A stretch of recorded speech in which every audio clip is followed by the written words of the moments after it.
pues algunos compañeros estaban cayendo muertos, otros compañeros estaban en libertad, y yo me planteé pues hacer algo. Aquí se forma el primer comité pro defensa de presos políticos. Se empiezan a reunir las señoras, básicamente eran señoras, y don Luciano Rentería, se reúnen y empiezan a pedir por sus hijos. Mi papá formó parte del comité de defensa de presos políticos con don Luciano Rentería. Pensando en que primero íbamos a resolver los presos, luego los exiliados, luego los perseguidos y luego desaparecidos. Y así fue. Son los derechos humanos los que cambian, los que transforman al régimen. Ese aporte es fundamental. Tristemente nosotros decimos, pues nos derrotaron, pero ¿qué tal si no nos han derrotado? Estaríamos como los cubanos, de los que triunfaron, ¿no?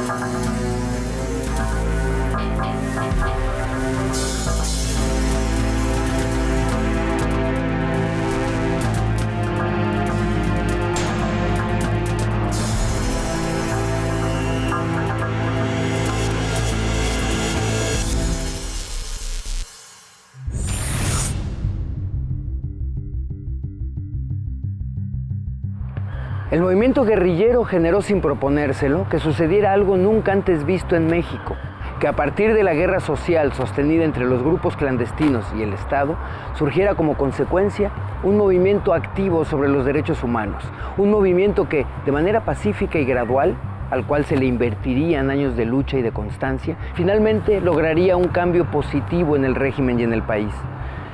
Los padres y los familiares de los guerrilleros y algunos abogados que estaban de parte del movimiento, quienes incluso llegaron a escribir a la ONU para solicitar ayuda, fueron fundamentales para lograr esta iniciativa. Estaba yo a punto de terminar la carrera de Derecho, y desde 72 trabajaba como una especie de auxilio como chícharo, pero también tratando de infundirle cierto sentido político a la defensa de los vikingos. Yo me quedé trabajando todavía con Herrera, pero en ese momento ya había muchísimos más compañeros de las tres organizaciones que estaban presos, noblatos. Tener defensor de oficio, salvo muy contadas excepciones, y no tener exactamente lo mismo. Bueno, mi papá fue un gran apoyo porque siempre me promovió amparos. Siempre que me detenían, yo tuve manera de avisar. Cuando yo no hacía la llamada a tales horas de la noche, entonces era porque algo ocurría. Y como yo era estudiante de Derecho, estaba a punto de terminar como pasante en junio de 73, me uní a Alejandro Herrera, su cobijo, su prestigio, su despacho, para seguir con la defensa jurídica de los que estaban en la cárcel, que no dejaron de caer de ahí hasta cada año. Era continuo. No tengo una... pero sí eran cientos de gente de los que estaban en Noblatos. Desde 1939 yo ingresé al Partido Comunista allá, y ya me vine aquí y busqué al partido. Vino una comisión del partido, del Comité Estatal de Jalisco, que fue Claudio Palacios, Mario Samuel Meléndez y Gilberto Enríquez, a hablar conmigo que para fundar el Comité de Defensa de Presos Políticos. Yo le dije, bueno, ¿y qué chingado vamos a defender a esos presos, a estos presos? Asaltan, se roban carros, secuestran, y pues yo no estoy de acuerdo con eso.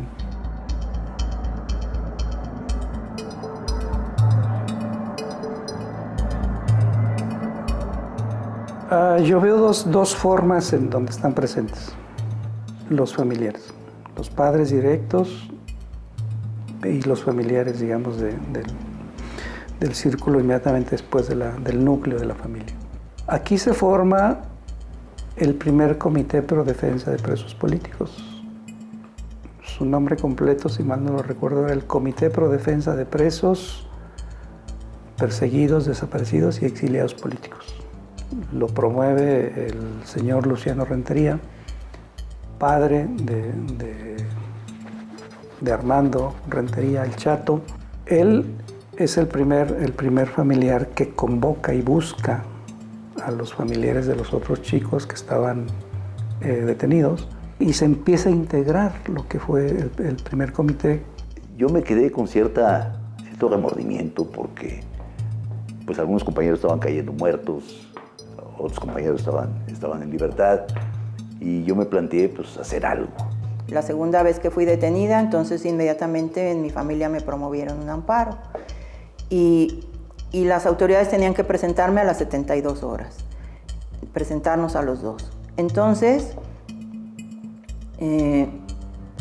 mi papá formó parte del Comité de Defensa de Presos Políticos con don Luciano Rentería.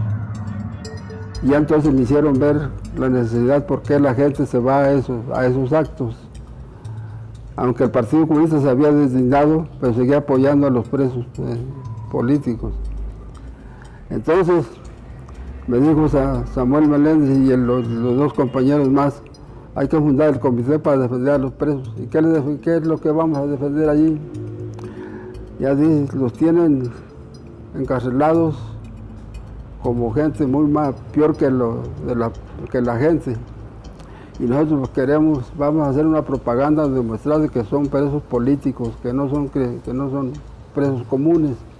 Aparecíamos como abogados Alejandro Herrera y yo, pero en un momento dado Alejandro adquiere una gran fama, una dimensión nacional, vamos a decir, con la defensa de los vikingos.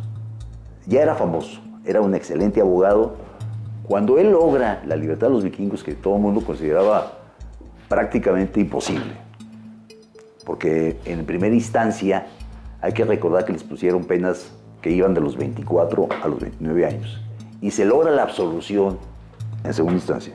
Uno de los aportes que hizo todos estos movimientos, pagado muy alto precio, fue el poner el dedo en la llaga, es decir, en que en México existía y existe represión, en que en México se violan los derechos humanos, pero de manera terrible. Y doy un dato que me parece fundamental a propósito de los movimientos sociales.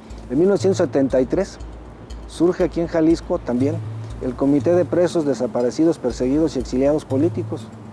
O sea, mucho antes que surgiera el Eureka o que el Comité Eureka o el otro comité que funda doña Rosario Ibarra de Piedra. Esto es significativo porque que en 1973 surja este comité con mamás, con hermanas, con hijos de perseguidos, desaparecidos. Ya estaba hablando de que de manera natural se empiezan a reunir las señoras, básicamente eran señoras, y don Luciano Rentería, se reúnen y empiezan a pedir por sus hijos. O sea, esas escenas de andar tocando puertas, de ir a las penales, de buscar abogados, de interponer amparos, de estar presionando, de huelgas de hambre, de volantear, de hacer pintas. Eso que ocurrió en 1973 sigue ocurriendo ahorita con los de Ayotzinapa, ¿sí? Por poner un ejemplo, o sea, pareciera que no ha cambiado nada, ¿no? El objetivo del comité era pugnar ante el gobierno para mejorar las condiciones de los presos políticos del penal de Oblatos, pues seguían siendo torturados de manera impune y a algunos otros los tenían encerrados en condiciones infrahumanas. Este sería el primer grupo defensor de derechos humanos en la ciudad, el cual denunciaría públicamente centenares de casos de torturas, detenciones ilegales, asesinatos y desapariciones, en una época donde nadie más se atrevía a hacerlo.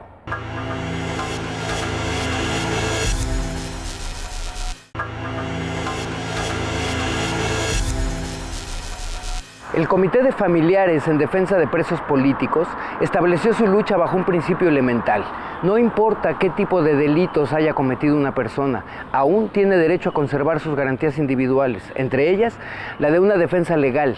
El comité exigía que las detenciones de los guerrilleros fueran dentro del marco legal y que en la cárcel se respetaran por completo los derechos de los presos.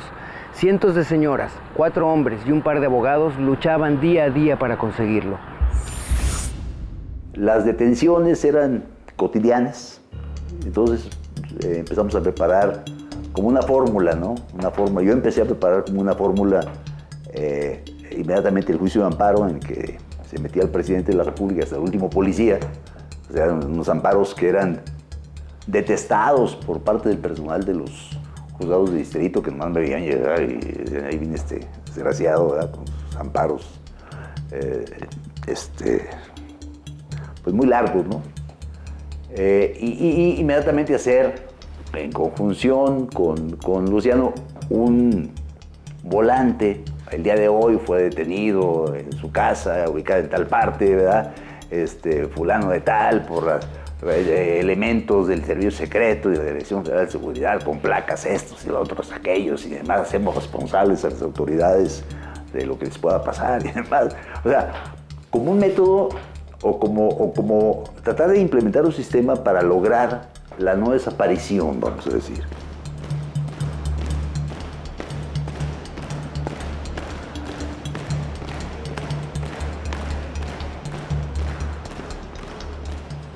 Yo tuve dificultades para formar el comité. Los principales en contra para formar el comité fueron los propios guerrilleros. No estaban de acuerdo que se formara el comité. Como el Partido Comunista había deslindado, entonces los guerrilleros a todo lo que viniera del Partido Comunista se enfrentaban. Y entonces yo tuve que esperar a las mujeres, a la fuerza de la penal, a las madres. Ya cuando estábamos logrando que estaban entrando ya a la penal a darles comida, y luego los domingos entrábamos toda la familia. Y ahí en la puerta convencí a 3 madres, y con 3 madres de los presos políticos empezamos a formar el Comité Pro Defensa aquí en esta casa. Si una persona era detenida, generalmente eran puestos a disposición 15 días después. Se lo llevaban a México y hasta los 15 días, cuando la Constitución de aquel tiempo hablaba de 24 horas. El artículo 107, fracción 18, me acuerdo. Y los más gruesos, en este caso, cuando tenían cierto liderazgo, esos duraban hasta un mes. Llegaban absolutamente torturados, golpeados. Entonces, pues de cajón nosotros dábamos frecuencias de las lesiones. En algunos casos, cuando había recursos, podíamos plantear el que hiciera una prueba pericial médica para establecer el grado de evolución de las lesiones que sufrían y demostrar que había sido cuando habían estado a merced de las fuerzas de seguridad. Nunca dio resultado. Siempre los jueces desestimaron por completo esas pruebas, pero bueno, empezamos a hacerlas. Empezaron a conseguir algunos triunfos, llamémoslo así, aunque en general la actitud de los líderes de las 3 organizaciones era prácticamente de burla ante la ineficacia de las defensas jurídicas. Ellos decían, mira, sabemos que lo que estás haciendo no sirve absolutamente para nada, pero todos lo apreciamos. ¿Sabes para qué nos sirve? Para cuando vienes al locutorio podamos salir y estirar las piernas y platicar 5, 10 o 15 minutos. Esa es en realidad lo que vale tu defensa. Todo lo demás, ni te queme las pestañas ni estudies, porque no tiene ningún sentido. No tiene ningún valor. Pero aquí están los familiares, ¿no? Otra vez, básicamente las mamás, ¿no? Otra vez las mujeres, ¿no? Para volver a insistir en el tema de las mujeres. Es la mamá, es la abuelita, es la esposa, es la hermana del muchacho desaparecido o el muchacho detenido, las que están participando. No son los papás, no son los hombres los que están, exceptuando el señor Rentería, no son los hombres, no son las mujeres las que están ahí. Es una forma de reivindicar, digamos, que sí están los familiares. Los familiares no abandonaron a sus hijos.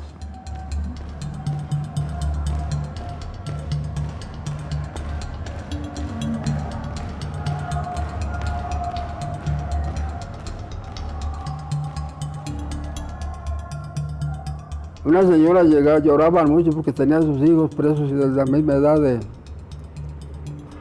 de Armando. Y todas lloraban menos mi esposa. Entonces le preguntaron a mi esposa, oiga señora, todas lloramos porque están nuestros hijos presos y usted no llora. Dijo, usted debe estar contenta que estén presos. ¿Qué quiere? Que por fuera lo desaparezcan, están desapareciendo a los guerrilleros. Y mejor aquí están presos, lo que tenemos que hacer es hacer vigilancia, vigilarlos a ellos aquí, reclamar que tengan mejor trato. Y mi señora no lloraba, y reclamaron eso. Para el comité era muy importante que se estableciera legalmente una clara diferencia en los procesos, pues los guerrilleros tendrían que ser tratados como presos políticos y no como delincuentes comunes. En aquellas épocas la condición del preso político era objeto de disputas, pues como muchos provenían de los grupos activistas, eran calificados por el gobierno como subversivos, como delincuentes, o peor aún, como terroristas.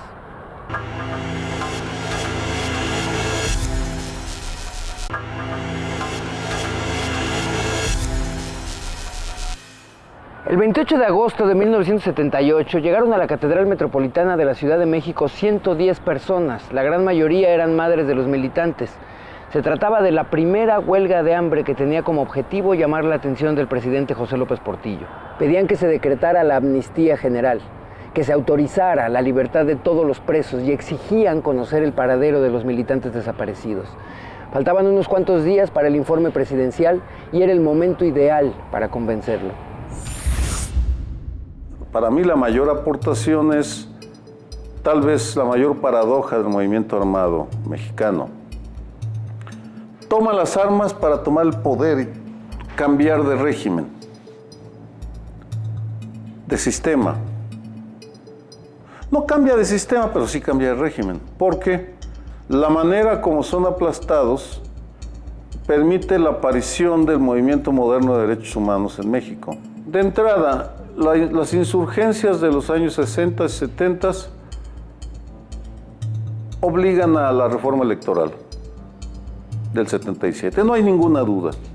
El discurso de Jesús Reyes Heroles en abril del 77, de que no había que despertar el México bronco y que había que abrir el terreno a nuevas expresiones, era una reforma electoral dirigida a la izquierda. Esa es una primera consecuencia directa. Me dijo Samuel Melendres, los dirigentes del partido aquí estatal, hay que ir a ver a los partidos. Dije, pero esos son más chiquitos, lo que necesitamos es razón social, me dice. Hay que ir a verlos a todos ellos, con la gente, organízate con un equipo de gente, y nos fuimos 16 personas. Las 16 nomás íbamos 2 hombres, 2 papás, puras mujeres. Y fuimos a los partidos, a ver los partidos, a decirles cuál era el reclamo que había que hacer y la vigilancia que había que hacer al gobierno, a los presos políticos, por el maltrato que le estaban dando a los presos políticos del gobierno, que había que organizarlos. Y fuimos a los partidos políticos, incluso fuimos con los del PAN y los del PRI, se negaron a venir. Dijeron que ellos no ayudaban a presos comunes, a delincuentes. Y nosotros le seguimos con los demás puros partidos de izquierda, algunos muy pequeños. Y todos vinieron y cooperamos y formamos el comité a nivel estatal.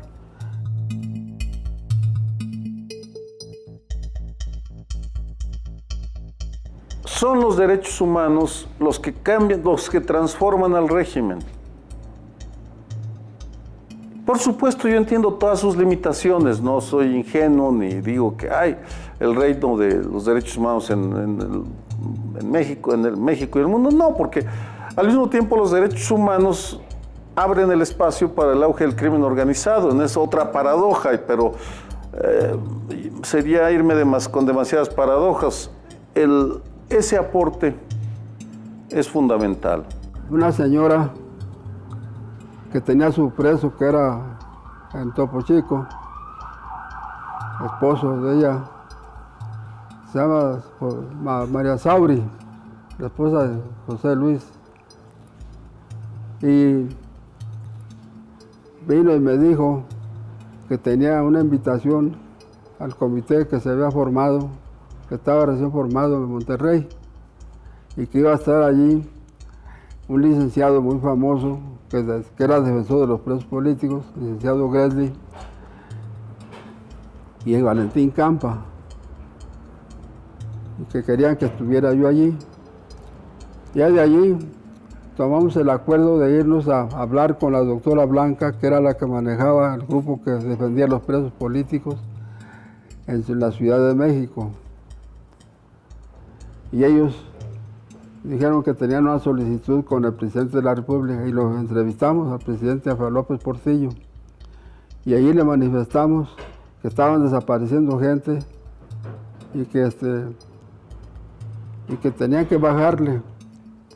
Y yo me ofrecí allí de que lo que necesitábamos era una amnistía política. Nadie contestó nada, ni el presidente de la República, ni los compañeros que estábamos allí, ni los políticos de ahí, ni los abogados, nadie contestó nada. Se quedó aquello mudo. Don Luciano Rentería estaba trabajando junto con los abogados la parte de la amnistía, con anticipación.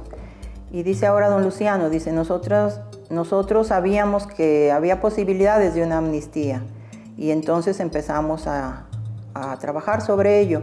Ahí Enrique Velázquez tuvo un papel protagónico y Alejandro Herrera como nuestros abogados. Entonces ellos estuvieron en la parte del diseño de la amnistía también.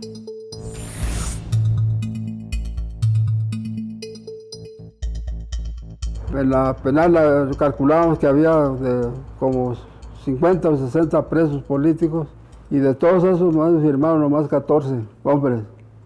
Y de las mujeres había como 14 mujeres presas y nomás firmaron 2. Cuando llegué aquí de regreso, después de que estuve en la penal con esas cartulinas, llegué aquí, estaba Gerardo Unzueta esperándome.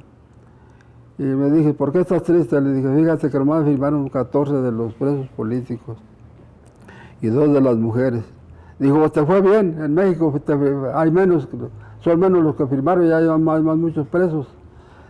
Te fue bien que te hayan firmado 14, ya es muy buen puño.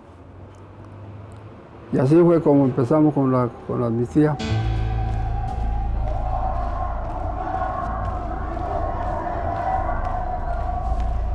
Los ejemplos de congruencia y consistencia ética de un buen número de cuadros, no todos, pero un buen número de cuadros que se fueron a las armas y luego se reincorporaron a la lucha pacífica y que han estado tras la aparición de un buen número de movimientos.